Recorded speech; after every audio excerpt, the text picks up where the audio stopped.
Atlanta was supposed to be his fortress, the city that crowned him, and the streets that bled for him.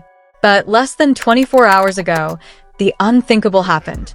Clifford Harris Jr., the undisputed king of the South, walked into the biggest urban radio station in Georgia, bypassed 3 layers of armed security, and forced his way into a live broadcast booth. What followed wasn't just a standard celebrity argument. It was an absolute, unscripted slaughter of industry politics. "You sit in that corporate chair because I built the floor beneath you," T.I. screamed into a live microphone. The audio didn't just leak. It completely shattered the internet. The host tried to cut the feed, the station managers panicked, and within 90 seconds, the entire state of Georgia went to dead air. A chilling, deafening silence that has now ignited a multi-million-dollar street and corporate war. If you think this is just about a retirement album getting dropped from a playlist, you are dead wrong. This is a deep-seated betrayal involving millions of dollars, stolen master records, and a secret industry alliance designed to completely erase T.I. from hip-hop history. Don't blink. Don't look away. Because the details we are about to uncover will change everything you know about the music business. To truly understand how a routine afternoon radio broadcast transformed into a brutal cultural war zone, we have to look back at the very foundation of Atlanta hip-hop itself. For over 2 decades, Clifford Harris Jr., known to the world as T.I., has stood as the definitive architect of the Southern rap sound. He did not just ride the wave of trap music, he literally created the entire genre from scratch. From his legendary early street anthems to his multi-platinum global success, his voice has been the absolute heartbeat of the city. So when he announced that his album, Kill the King, would be his definitive final studio project, the entire music industry braced itself for a historic farewell. This was supposed to be a sacred victory lap, a final, undisputed declaration of his legacy before he walked away from the microphone for good. But behind the glitz and glamour of that massive announcement, a corporate iron curtain was already falling behind the scenes. Enter Hot 99.5, the absolute powerhouse of urban radio in the state of Georgia. For 30 years, this single radio station has held an undisputed, ironclad monopoly over the Southern airwaves. They are the ultimate kingmakers of the music business. If they choose to play your track, you dominate the national charts. If they lock you out of their rotation, your career dies in complete, agonizing silence. And running the daily operations of this massive media empire is DJ Prime, a veteran on-air personality and the chief program director who wields absolute power over what Atlanta hears.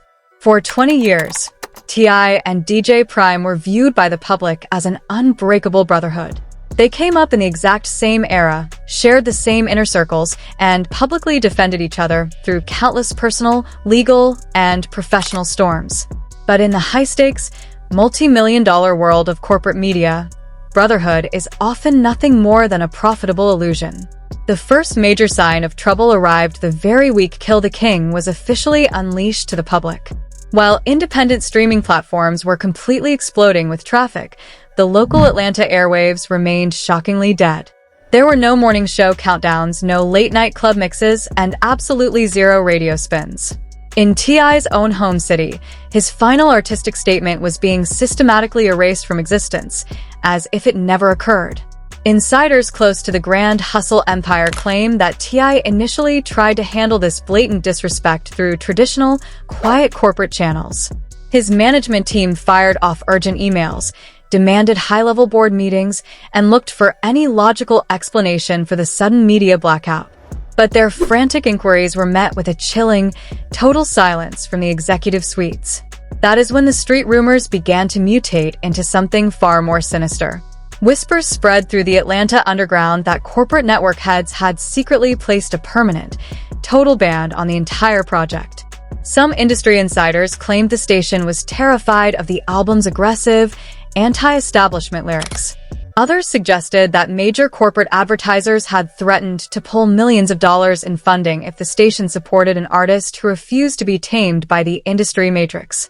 But the hidden truth, as we would soon find out, was infinitely more devastating than anyone could have ever anticipated. As the days slowly crawled by, The intense frustration inside T.I.'s camp reached a dangerous boiling point. He watched his legacy project take a massive artificial hit simply because his own hometown gatekeepers refused to acknowledge his presence. Meanwhile, DJ Prime continued to host his top-rated afternoon show every single day, completely acting as if the city's biggest icon did not exist. It was a cold, calculated game of psychological warfare. The corporate suits truly believed T.I. would simply file a legal grievance or fade quietly into retirement like a compliant industry worker. But they completely forgot who they were dealing with. T.I. has never played by the rules of the corporate boardroom. He knew that a silent media blackout is exactly how legacies are secretly assassinated. He did not want to wait for lawyers, and he certainly did not want a fake apology behind closed doors. He wanted answers, he wanted respect, and he knew exactly which studio booth he needed to breach to take it back by force. The stage was set for an inevitable, explosive confrontation, and the fuse was already burning down to the absolute end. The clock inside the main studio of Hot 99.5 read exactly 4:15 p.m. on a blindingly chaotic Tuesday afternoon. Outside, a torrential rainstorm was battering the glass towers of metropolitan Atlanta, but inside Soundstage A, the atmosphere was about to become infinitely more volatile. DJ Prime was right in the middle of his signature afternoon drive time segment, broadcasting live to over 500,000 daily commuters trapped in bumper-to-bumper traffic across the city. The microphones were hot, the commercial logs were running smoothly, and the corporate money machine was functioning perfectly. But the micro-level details of what happened next would completely destroy the station's pristine reputation in a matter of minutes. A convoy of 4 heavily armored, pitch-black SUVs pulled directly into the station's restricted VIP loading bay. The vehicles didn't park, they simply idled, their exhaust fumes rising into the heavy rain as the doors flew open simultaneously. Out stepped T.I., flanked by a massive, 4-man security detail composed of his most trusted, lifelong associates from the West Side. These weren't corporate bodyguards in suits. These were street-hardened individuals who moved with absolute military precision. T.I. didn't walk. He marched into the building with a terrifying, unbothered stride. He completely bypassed the front security desk, ignoring the frantic demands of the staff to sign the visitor log. When the panicked receptionist instinctively reached for the desk phone to alert executive management, one of T.I.'s security operators quietly but firmly placed his hand directly over the telephone cradle.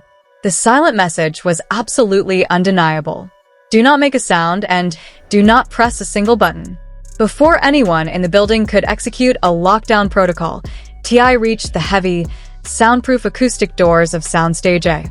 Without a single second of hesitation, he threw the doors open, stepping directly into the line of sight of a completely stunned DJ Prime. Imagine the sheer shock of that exact moment. DJ Prime was sitting comfortably in his custom-tailored designer suit, surrounded by high-end corporate branding, while T.I. stood before him wrapped in a raw, heavy black leather street jacket, his eyes locked onto the host with a cold, predatory focus. The veteran radio host was right in the middle of introducing a multi-platinum commercial block when his voice completely faltered on air. The thousands of listeners tuning in across the city instantly noticed the sudden, awkward gap in the broadcast. DJ Prime's hand instinctively reached for the master console mute switch, his face losing its color as he stammered out a weak defense. "We are live on the air right now. Tip," he whispered, trying to maintain his professional composure. But T.I. didn't give him the chance to play corporate games.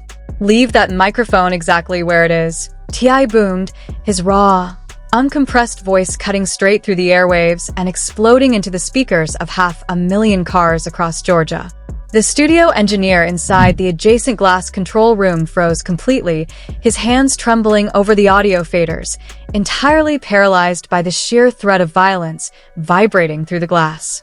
T.I. took 2 aggressive steps forward, slamming his hand flat onto the main mixing console, completely overriding the station's automated audio levels. He brought his face mere inches away from DJ Prime, entirely ignoring the boundaries of the studio setup.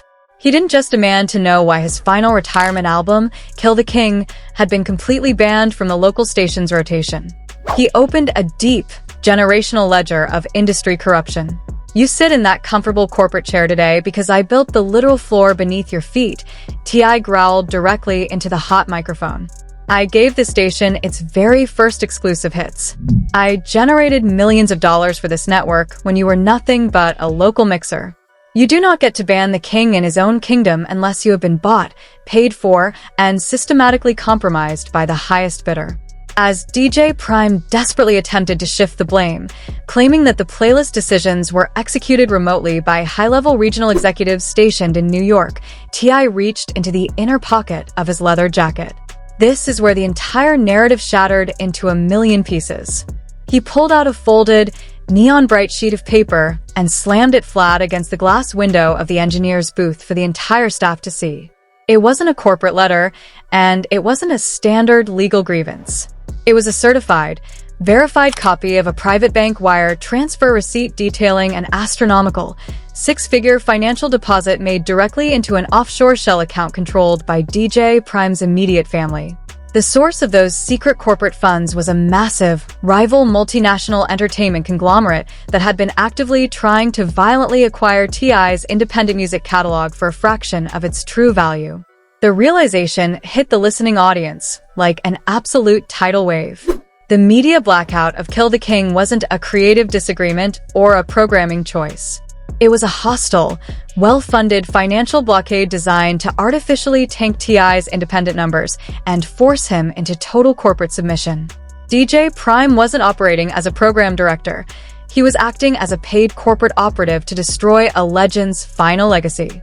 Chaos instantly erupted in the station's outer hallway as the general manager came rushing down the corridor, screaming at the top of his lungs for the staff to cut the main power transmitter. But T.I.'s heavy security details stood like an immovable brick wall directly in front of the master circuit breaker panel, completely blocking any manual intervention from the station staff. Inside the booth, the psychological standoff reached its ultimate breaking point. T.I.'s hand gripped the edge of the host's desk so tightly his knuckles turned completely white. "You're going to cue up my record and play it for the city right now, or we're going to sit in this room and dismantle this entire corporate building piece by piece," T.I. whispered with an icy finality. Just as a trembling DJ Prime reached out to override the system and play the title track of Kill the King, the high-level corporate headquarters in New York realized they had completely lost control of the live broadcast. They executed a remote, satellite system override from thousands of miles away. The chaotic live feed was instantly cut off. The voices of the men in the room were violently replaced by a sterile, pre-recorded loop of smooth jazz music. The public airwaves across the state of Georgia had officially gone completely dead. The broadcast was over, but inside that locked studio room, the true corporate war had just officially begun. The exact second the live radio transmission vanished into a loop of generic jazz, the digital landscape of the world completely imploded. Within 10 minutes, the entire global infrastructure of social media was overwhelmed by a singular, frantic question. What just happened to T.I.? Tech-savvy listeners who had been screen recording the live broadcast immediately flooded TikTok, Instagram, and Reddit with the raw, unedited audio clips of the studio ambush. The viral spread was instantaneous and utterly unstoppable. It did not matter that corporate headquarters had pulled the physical plug on the transmitter tower. The voice of the king was already living permanently on millions of smartphones across the globe. The hashtag tracking the incident instantly skyrocketed to the #1 trending spot worldwide, accumulating over 3 million frantic impressions in less than an hour. The broadcast was dead, but the digital war was very much alive. But just as the internet was trying to digest the shocking revelation of the bank wire transfer receipt, an anonymous whistleblower operating under a heavily encrypted account blew the entire conspiracy wide open. A massive dump of private, leaked text messages between DJ Prime and an undisclosed out-of-state phone number hit the dark web. The content of those messages completely reframed the entire conflict, proving that the media blackout of the Kill the King album ran infinitely deeper than a local radio station dispute. This was a highly coordinated, multi-million-dollar corporate hit. The leaked texts explicitly detailed a ruthless blueprint to artificially depress T.I.'s first week's streaming numbers by removing him from the city's most powerful rotation. The corporate goal was to break T.I.'s independent financial spirit and force him to surrender the ownership of his legendary multi-million-dollar music catalog to a rival entertainment conglomerate for pennies on the dollar. Then came the second, terrifying twist that left the entire hip-hop community completely paralyzed. Cybersleuths began tracking the digital signature and registration data of that secret, undisclosed phone number in the leak. It did not lead to a faceless corporate accountant or a hidden network executive. The digital trail pointed straight to the personal management team of a multi-platinum, global rival artist who had been locked in a silent, bitter blood feud with T.I. for the last 15 years. The realization hit the industry like an absolute atomic bomb. This wasn't just a cold corporate business transaction. This was a deeply personal, generational act of pure revenge designed to permanently assassinate the king's legacy in his own hometown. The rival artist had systematically leveraged their massive corporate distribution ties to buy out DJ Prime's loyalty, utilizing the station as a proxy weapon to settle an old street grudge and bankrupt T.I.'s final retirement rollout. The corporate fallout from this specific revelation was immediate and catastrophic. The parent network of the radio station saw its stock value take a sudden, unprecedented dive in after hours trading as panic gripped the board of directors.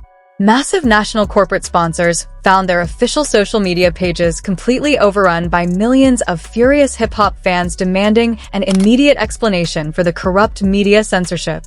The public pressure was so intense that 3 major national advertisers officially announced they were completely suspending all financial ties with the radio network until a full external investigation was conducted.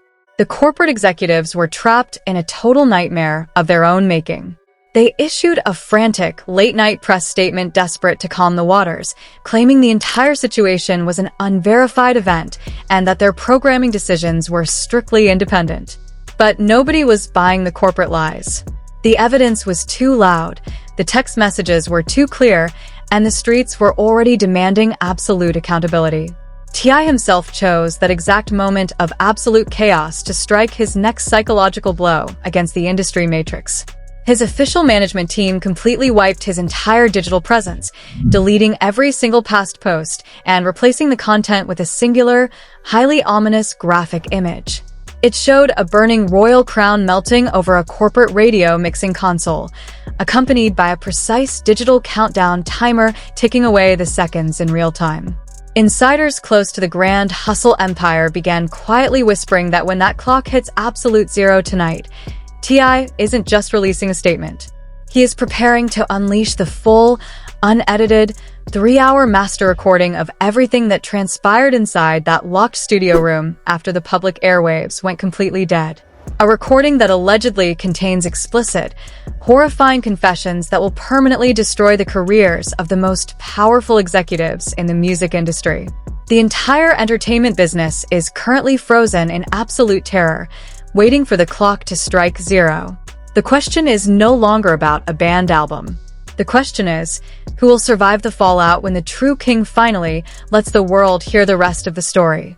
The exact millisecond that dead air hit the city of Atlanta, the global hip-hop landscape fractured into a state of total, unadulterated ideological warfare. The line in the sand has officially been drawn, and every single heavy hitter in the entertainment industry is stepping forward to drop their completely unfiltered, raw commentary on this historic radio ambush. You have to understand the sheer magnitude of what we are witnessing right now. This isn't just a minor celebrity disagreement confined to a local market. This is an absolute, high-stakes battle for the very soul and financial future of independent music ownership. The internet didn't just react. It completely exploded into an unyielding firestorm of opinions, divisions, and deep-seated industry panic. During an emergency, 3-hour live broadcast of his highly influential culture podcast, a visibly animated Joe Budden literally paced around his studio room, completely losing his mind over the terrifying strategic implications of T.I.'s studio raid. Budden was screaming into his gold-plated microphone, wildly gesturing at his co-hosts as he tried to make the world see the hidden matrix behind the madness. "Are you guys completely blind to what is actually happening right here?" Budden shouted at the top of his lungs. This is the most monumental, high-stakes moment in hip-hop history since the late 90s. T.I. didn't just walk into a radio station, he walked straight into the corporate boardroom with a street mentality and pulled the mask off the entire systemic machine. If a multinational conglomerate can secretly execute a media blackout on T.I. in his own home city, the absolute empire he built with his bare hands, then every single independent artist walking the face of the earth is completely cooked. DJ Prime is nothing but a paid foot soldier. The real monster is sitting in the executive suite, pulling the strings to starve independent creators into absolute submission. Moments later, the legendary cultural commentator Dr. Umar Johnson released a highly passionate, viral 20-minute video statement from his private study, focusing heavily on the social and systemic implications of this corporate blacklisting. Dr. Umar slammed his fist onto his wooden desk with a terrifying force that shook the camera lens. "How dare you?" Dr. Umar thundered, his voice radiating a deep sense of cultural betrayal. How dare a multinational corporate media house think they can enter the sacred ground of Atlanta hip-hop culture and systematically execute the legacy of one of our most prominent independent brothers? They want to kill the king because they cannot control the king. They want his music catalog, they want his intellectual property, and they are actively using our own people as paid corporate mercenaries to do their dirty work. We must completely organize an absolute street boycott against this wicked radio network immediately. Never one to miss a golden opportunity to exploit absolute industry chaos. T.I.'s longtime rival and legendary internet troll 50 Cent immediately took to his official Instagram page to turn the screws of controversy even tighter. He posted a heavily edited, completely disrespectful graphic showing T.I. dressed in a medieval royal costume fighting a giant, animated corporate radio tower, right alongside a clear screenshot of the leaked bank wire document. "Damn. Tip." 50 Cent wrote in a caption that instantly racked up over 200,000 interactions in 40 minutes. "They took your royal crown and turned off your microphone in your own backyard? I told you these corporate guys don't care about your street royalty." DJ Prime got that massive bag though. Shorty went straight to the bank while you went to dead air. "Go ahead and buy your catalog back. I will personally loan you the money." The comment section under the post immediately became a digital war zone, with millions of fans fiercely arguing whether 50 Cent's trolling was pure comedic gold or a disgusting betrayal of solidarity during a critical industry crisis. On the actual streets of Atlanta, the atmosphere is incredibly hostile and volatile. Thousands of diehard fans and local independent artists have formed a massive human blockade directly outside the station's corporate headquarters on Peachtree Street. Hundreds of custom vehicles are continuously circling the boulevard, blasting the Kill the King album at maximum volume, completely drowning out the station's backup broadcast audio. However, a highly vocal minority of music industry purists are heavily criticizing T.I.'s aggressive boardroom tactics. They're arguing across major internet forums that bypassing security and forcing his way into a live booth sets a highly dangerous, unpredictable precedent that actively threatens the safety of media professionals. The public is completely split between those who view T.I. as a revolutionary hero standing up against corporate tyranny and those who see him as a volatile, loose cannon who let his emotions override professional legal standards. Just hours ago, a high-ranking regional director for the station's parent network anonymously leaked a devastating internal memo to the press that has thrown gasoline onto the entire fire. The memo states that if T.I. releases the full, unedited studio master tape tonight, the network will seek an immediate federal injunction to completely freeze all of Grand Hustle's financial assets globally. The corporate machine is officially pushing back with everything they have, proving that the final battle for the king's legacy is about to get infinitely dirtier than anyone ever imagined. Just as the global collective breath was being held for T.I.'s digital countdown clock to hit absolute zero, the entire narrative didn't just shift, it was violently blown to pieces. At exactly 3:45 a.m., the countdown website suddenly crashed, replaced by a flashing red federal emblem and a terrifyingly brief message: "This domain has been seized." The immediate assumption across the internet was that the radio station's corporate attorneys had successfully deployed a high-level digital injunction to bury the unedited studio master tape forever.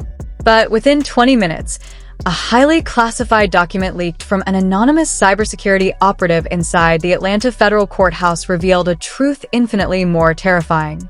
The countdown timer didn't get shut down by corporate lawyers. It was intercepted by the federal government. This is the absolute bombshell that changes everything you think you know about this entire war zone. According to highly placed insider reports, the entire radio station ambush was not a spontaneous act of frustration by T.I., nor was it a simple corporate blackout executed by a corrupt DJ. The entire scenario was a meticulously engineered, multi-layered psychological trap. The rival entertainment conglomerate and the shadow executives behind DJ Prime didn't just want to tank the value of T.I.'s independent music catalog. They knew his exact psychological profile. They knew his volatile street instincts. They knew that if they systematically humiliated the king in his own hometown, he would not wait for a legal remedy. They created the perfect corporate provocation to lure the king out of his heavily guarded fortress and drag him directly into a controlled environment. The leaked courthouse documents reveal that the federal government had quietly wired Soundstage A with state-of-the-art audio and video surveillance equipment 3 weeks prior to the incident under a highly classified, sealed investigation. Every single syllable T.I. uttered during those 12 minutes of unedited live fury, and more importantly, the deeply incriminating 20 minutes of dialogue that took place after the broadcast went to absolute dead air, was captured directly onto a secure federal server. The corporate suits didn't turn off the radio transmission to protect their brand. They turned it off because they had already captured exactly what they needed. The anonymous source claims that in the final, unreleased minutes of the dead air audio tape, a highly volatile confrontation occurred where T.I. made a devastatingly specific admission regarding an offshore, multi-million-dollar independent asset distribution network that federal prosecutors have been hunting for the last 5 years. As we speak, unconfirmed, terrifying reports are flooding the Atlanta underground that a convoy of unmarked federal vehicles has just completely surrounded T.I.'s private residential compound in Georgia. The trap has officially sprung. The king didn't just walk into a local radio studio to protect his final retirement album. He walked directly into a beautifully designed, corporate-fed cage. Is this the absolute, catastrophic end of the grand hustle empire? The digital countdown clock might be dead, but the real-world clock is ticking faster than ever. We are currently working our deepest industry channels to verify a massive, 40-second leaked audio snippet from that exact federal wiretap. What T.I. says in those final seconds will completely paralyze the entire hip-hop world. You're not going to believe the name of the industry insider who set this entire trap up from the very beginning. Was T.I. completely set up by the industry matrix? Or did he walk blindly into his own destruction? Who is the secret insider that orchestrated this entire federal trap? Drop your absolute thoughts in the comments below right now because this conversation is getting wiped fast. If you want to hear the exclusive 40-second leaked wiretap audio the exact second it drops, you need to smash that subscribe button, hit the like button, and turn on all notifications immediately. Stay vigilant, stay locked in, and do not look away. The final breakdown is coming next, and you cannot afford to miss it.